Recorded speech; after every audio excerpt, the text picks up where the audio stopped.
So how about Marshall Dune not reappearing in Mando?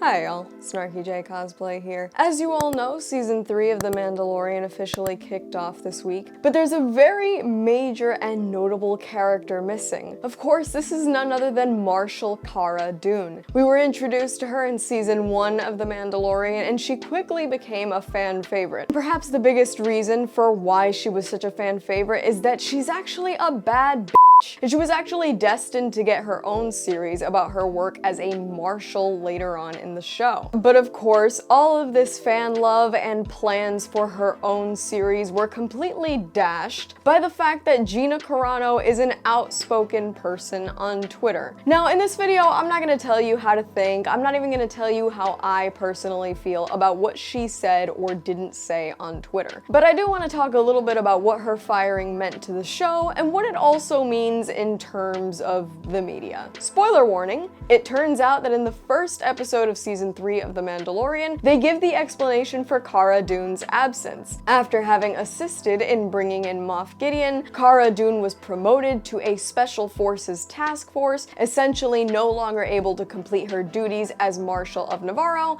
and is off God knows where, doing God knows what with God knows who. Of course, we all know she's probably just sitting in an apartment somewhere in the US because she got fired for tweeting. Gina Carano made a series of tweets during some of the bigger parts of the COVID-19 pandemic that were heavily frowned upon by a lot of the internet. The fact of the matter is that after making these tweets, Gina Carano's co-stars actually never really acknowledged what it was that she said, and they never acknowledged what came after. Disney fired her from The Mandalorian, and we basically expected her character of Cara Dune to either be recast or written out completely. A big part of the internet called for Cara Dune to at least be recast. In terms of female representation in Star Wars, I personally felt that Cara Dune was one of our best examples. She was never used as a romantic tool for a character like Din Djarin. She was always headstrong, incredibly independent, and actually a huge use to the group through the entirety of her time on the show. There was never a moment where her character felt like it was pandering. She felt real and she felt relatable. And of course, after Gina Carano made these tweets, Cara Dune was history. She was fired by Disney and nobody ever spoke of it again. I'm really not gonna get into whether or not I think it was fair that she was fired.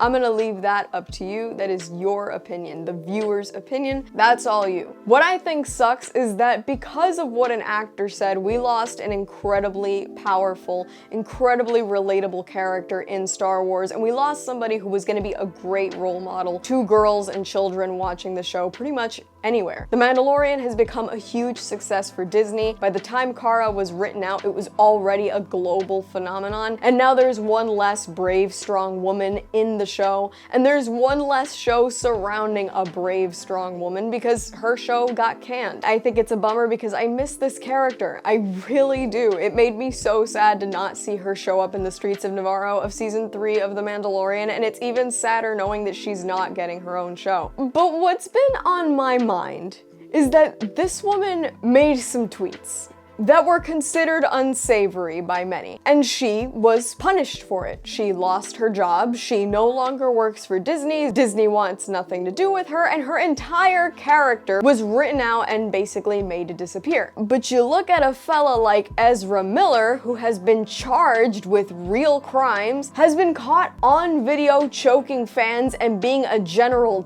head, still got a job. In fact, Ezra Miller's film, The Flash, is set for a big summer blockbuster release coming this year. So Gina Carano makes some tweets that, again, I'm not gonna say we're right, I'm not gonna say we're wrong, but she made some tweets. She never went out in the street and choked the fan and threw them onto the floor, but Ezra Miller actually assaults people and keeps his gig. I'm not saying Gina Carano shouldn't have been fired, but gee, I mean, come on, if we're firing people for tweets, don't you think we should also be firing people for assault? Not rewarding them with big blockbuster releases. Edit somebody else's face on him. Hell, put Kermit the Frog in the Flash costume. I don't care. I just think it's ridiculous that this guy gets away with assault. I'm not gonna say he got away with murder because then he might get tempted. And somebody else makes a tweet and loses their job? I don't really know what the standard is here, folks. It's not really my place to judge, I guess. I don't work for Disney. I don't work for Warner Brothers. I am sitting in my home